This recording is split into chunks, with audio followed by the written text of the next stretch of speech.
Election ডেটের প্রায় অন্তত 2 মাস আগে শিডিউল ডিক্লেয়ার করা লাগে। যদি ডিসেম্বরে হতে হয় আমাকে অক্টোবরের মধ্যেই শিডিউল ডিক্লেয়ার করতে হবে, কারণ নমিনেশন ফাইল থেকে আরম্ভ করে, স্ক্রুটিনি থেকে আরম্ভ করে, উইথড্রয়াল থেকে আরম্ভ করে, আবার আমরা আপিল টাপিল করবে, সব কিছু, আবার ক্যাম্পেইনের জন্য সময় দেওয়া, এগুলো সব মিলে আমার তো 2 মাস তো লাগবেই।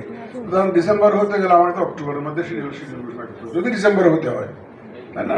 2 মাস আগে ডিক্লেয়ার করা লাগে, এই শিডিউল ডিক্লেয়ার করা লাগে। এই একটা আইন শৃঙ্খলা পরিস্থিতির কথা যেটা বলছেন, সেটা আমরা মনে করি যে ডিসেম্বর আস্তে আস্তে থিংস উইল সেটেল ডাউন। যারা মারামারি করছে, যারা গোলমাল করছে, তারাও একটা মেসেজ পেয়ে যাবে তো আলটিমেটলি। আর আফটার অল জনগণের যদি সচেতনতা থাকে, জনগণ যদি চায়, আপনি দেখবেন মুক্তিযুদ্ধের সময় যদি হিসাব নেন, যদি স্ট্যাটিস্টিক্স নেন, সবচাইতে কম ডাকাতি হয়েছে, সবচাইতে কম চুরি হয়েছে, সবচাইতে কম মানে কোনো গুণভাল ক্রিমিনাল অ্যাক্টিভিটিস হয়েছে। কারণ সারা জাতির ফোকাস ছিল একটা মুক্তিযুদ্ধ, সারা জাতির ফোকাস ছিল মুক্তিযুদ্ধ।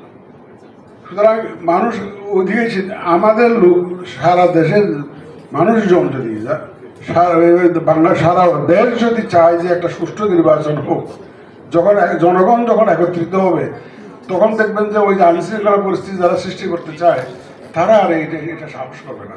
এবং আমরা by the time election date comes, আমরা ইনশাল্লাহ আপনাদেরকে সাথে নিয়ে এমন একটা জোয়ার সৃষ্টি করব, মানুষের ওই বুট ছাড়া আর কোনো জিনিস চিন্তা থাকবে না।